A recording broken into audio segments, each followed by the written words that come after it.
ഒരുപാട് കാലത്തെ കാത്തിരിപ്പിന് ശേഷം ഗുരുവായൂരപ്പന്റെ അടുത്തേക്ക് ഒരു യാത്രയുണ്ട്. പരിഭവങ്ങളും സങ്കടങ്ങളും പരാതികളൊക്കെ ആയിട്ട് നടന്ന് ആ ശ്രീലകത്തിന്റെ മുമ്പിൽ അങ്ങോട്ട് എത്തുമ്പോ ഭഗവാൻ എങ്ങനെ കാണാം.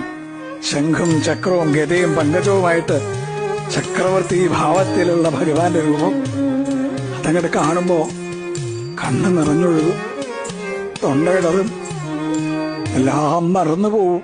പരിഭവങ്ങളും സങ്കടങ്ങളൊക്കെ. ഗുരുവായൂരപ്പാന്നൊരു വിളിയുണ്ട്. ആ സമയത്ത് ശ്രീലകത്തുനിന്നൊരു നോട്ടമുണ്ട്.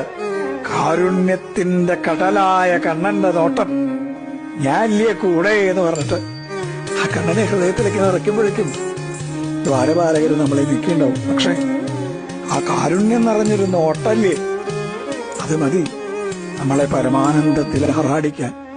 കൃഷ്ണ ഗുരുവായൂരപ്പ.